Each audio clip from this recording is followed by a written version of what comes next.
Hi, it's Dan from Plant to Health. What's the difference between eating fruit, a smoothie, or juicing fruit? Is there any difference? And what should we prefer, if possible? Coming up next. Different foods that we eat may have different degrees of processing without us being even aware of it. For example, smoothies are considered extremely healthy and beneficial, so a lot of people consume them, and while nutritionally they're not bad, but they are processed. Processed how? Well, if you take a bunch of fruit and you take dates and you take maybe some leafy greens, if you're doing it right, and you throw them in a blender, and then you have a steel blade that grounds them up to thousands of tiny particles. So you're basically processing the food that you're eating, you're pre-chewing it or pre-digesting it actually. That skips the process where your body, your stomach, would actually break down the pieces of the fruit and leafy greens and so on that you put in there and extract the nutrients from them and so on. Basically the normal digestion process. You've pre-digested your food for yourself. So what happens in a smoothie?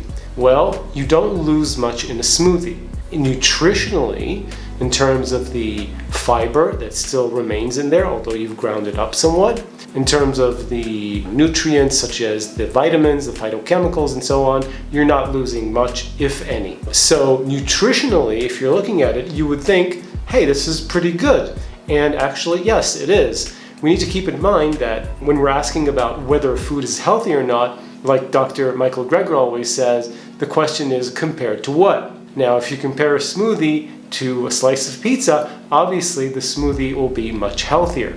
But I'm talking about different degrees of processing and how that impacts our health. What happens when you take those fruit and you grind them up inside your food processor or your blender, actually? Well, you're breaking them down to tiny particles. What happens here is there's a difference in terms of how our body, our stomach, and our digestion handles the food. Think about it. It's a purely mechanistical principle where if you're talking about a whole fruit, right? You take bites out of that fruit, you chew it, and then you swallow it. And then you have bite-sized chunks and some smaller chunks that you're swallowing, and then the body needs to basically take those pieces apart, start taking them apart, which is the digestion process that starts in the stomach. Now, the surface of those pieces is much larger compared to if you're grinding them up in your blender, because instead of having these chunks of fruit, you have tiny little particles of fruit. Like I said, from a purely mechanistical perspective, if you have a piece of something and you break it down into 1,000 little pieces, what happens is the body has much more surface area to attack, quote unquote, those little pieces and take them apart. So the result is, because you've ground them up, the body can take apart those tiny little pieces much faster than it could take apart the fruit chunks when you're eating the whole fruit. The result is the smoothie will go down faster, will stay in your stomach for a shorter while, and leave it much quicker, leaving you less satiated. Okay, so it's less filling. That's one.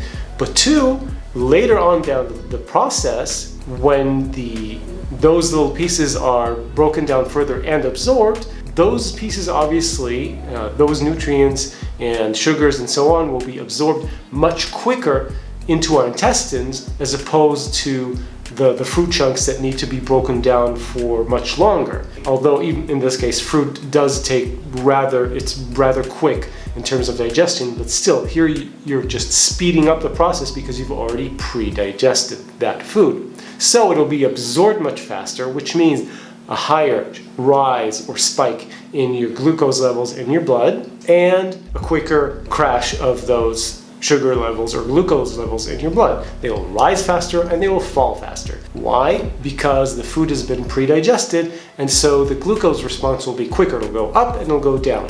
Of course, not the same as having candy. okay? Because it's not pure processed sugar, but still it'll be much quicker than had you eaten the whole fruit. Now, another difference, which we don't tend to think about, is how fast we can eat. If you think about eating an apple, how long does it take you to eat an apple? It takes you at least a few minutes to eat that apple. How long does it take you to chug down a smoothie that contains an apple, a banana, a couple of dates, some leafy greens, and maybe another piece of fruit? You can slurp down the whole thing within a minute or two, right? So in the same amount of time that it takes you to eat a single apple, you're basically chugging down 3, 4, 5, 10 times as much calories and sugar, which you're then dumping into your stomach all at once. It's hitting you quickly, and it's going to be absorbed quickly, and hence the glucose rise. We're talking about those glucose levels will rise even faster and fall even faster because you're hitting your body with a larger amount in one go. The glycemic response there, and that also affects how we will feel afterwards, right? Because what the difference between getting a slower glucose release when the food is digested slower and a quicker glucose release and absorption means that you get an initial rush of energy and then a slump, as opposed to having sort of a longer, steadier level of energy in your bloodstream for, let's say, a couple of hours in the case of fruit, because we're not talking about a starch which sustains you for longer. That is the difference you're going to feel. Now, that is level 2 as I see it in terms of processing. There's a hierarchy. The best or the most recommended to eat is the actual whole fruit. That's where we take the whole food plant-based from, right? We're eating whole foods. The second level of the hierarchy is the smoothie, because you've ground it up, but you haven't lost the nutrients. So less healthy, less beneficial in terms of the glucose response in our body and how quickly it'll be absorbed. And the third level, which we haven't talked about yet, is juicing. Now, juicing is said to be extremely healthy, and unfortunately, that is not really true. The difference between juicing and drinking a soda, while it appears to be huge, is not, in fact, as monumental as we tend to think. Because what happens when you juice is that you're losing not all of the nutrients, but you're losing a lot of the nutrients. You're losing most of the nutrients, the vitamins, the phytochemicals, and so on, the antioxidants. There will be trace amounts, which is why freshly squeezed juice manufacturers boast that they have vitamins and minerals and so on.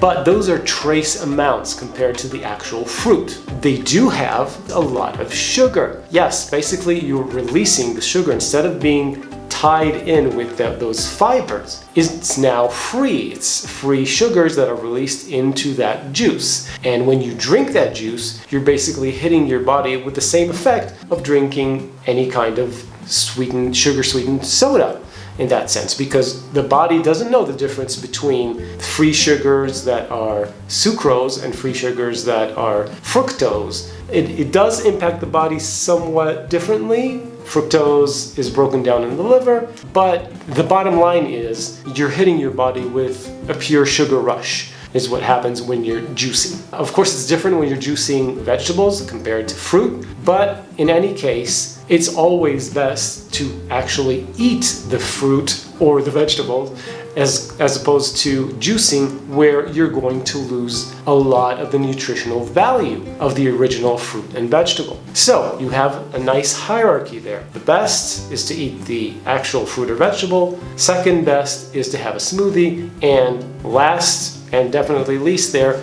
is to juice whatever it is that you were having, so the fruit or the vegetable. Doesn't mean that we should never juice or never make a smoothie. No, that's not true. When we're talking about juicing, I would have to say keep it to a minimum unless you're doing mostly vegetable juices, which are different and people don't like them as much because they're not sweet, obviously. And they always have to add fruit to the juices in order to sweeten them so they're palatable. However, having a smoothie could be beneficial, especially if you're not looking to lose weight, if you exercise a lot, and if you're the kind of person who eats small quantities and is not really able to consume enough fruit, vegetables, and leafy greens, and you're basically using the smoothie to sort of cram in exactly that effect I was talking about, where you can slurp the whole thing down in a few minutes.